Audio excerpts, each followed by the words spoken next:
are back at Up North F4. We are here with Bill Vankos, who is the president of the Historical Museum Society right here in downtown Rhinelander. Thank you, Bill, so much for coming on and joining us. Always a treat to come on. We've been drinking, sorry. Yeah. I got cheated. Oh, Bill, we're so sorry. I feel sorry for you. That's okay. Well, Bill, so good to see you.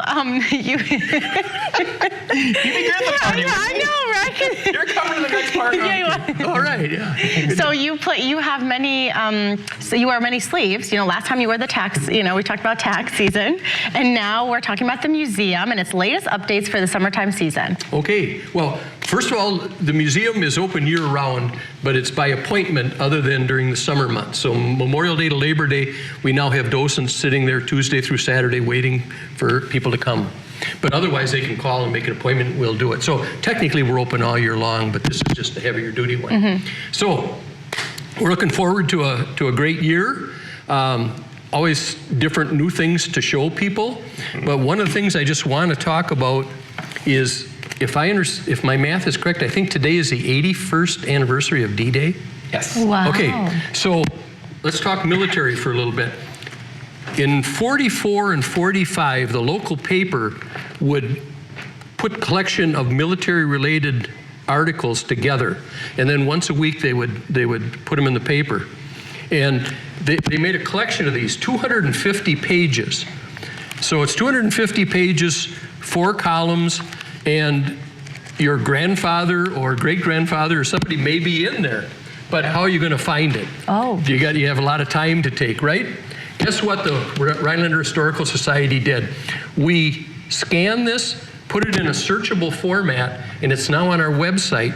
So you can now go to the Oneida Service News, and you can type in a person's name, first and last or just last, and it will go to any page that has that name on it. Oh. So it takes 250 pages worth of, and there's hundreds and hundreds of names in there, and you can now do it, and it is really cool. We just had it done last Friday, so that's awesome. We're still playing with it. But so I would encourage people to go to our website, which is RhinelanderHistoricalSociety.org, and if you look under collections, there'll be World War II, and then under that is the Oneida Service News, and you have to be patient because it's so many characters that it's going to take a little while to load up, mm-hmm. but it's really cool, and it's especially good for younger people because my father, I know, and I know others were the same way. When they came back, they didn't want to talk about World War II. I mean, it was so horrific that they just did not want to talk about it. So I used to ask him questions, and he would shy away from it. We did go to a couple of reunions from the group that he was in. He was in a MP group that followed with a division, so he was in Northern Africa and Sicily and Italy and all that. But I would see those guys over there talking, so he would talk to his cohorts, but they didn't really want to talk to other people about it. I was very fortunate. One of the guys in his unit wrote a book, so this is long after my dad passed away, but I was able to find out, and as I read it, I could understand why he didn't want to talk about it so good.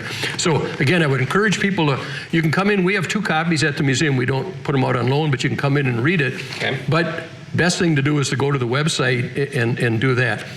There's always something cool and new coming on. One of our neighbors dropped off some of these booklets, and I've got some that I'll leave for you guys to look at later. But this was printed in 1962, and you will get a hoot out of this. Here's a cottage, $1,595 for a cottage. Got you a cottage. I mean, the prices in here are just unbelievable. You can get a whole bed, the frame, the mattress, the box spring for $54.95. Wow. So I mean, it's just really fun looking at this stuff. And it shows where the highways came through town. I mean, Highway 8 used to go past the paper mill and then zigzag through town, and so did 47 and 17. Yeah. It's just a really different time. Great history. Running out of time though, Bill. So museum, open by appointment, right? Open Tuesday through Saturday. We've got a docent sitting there waiting for you to come. Got it. Other than, so after Labor Day, then we'll go into the mode again where you call and get an appointment. But there's always, that's an old standard joke. What's new at the museum? Obviously, museum is old stuff, right? But we do get different things in on occasions. We've got some new stuff for people to look at. Right. So if you've never been there, come in. If you've been there, stop by. We got some new stuff. Thank you so much, Bill. Thank you. We'll be right back after this break.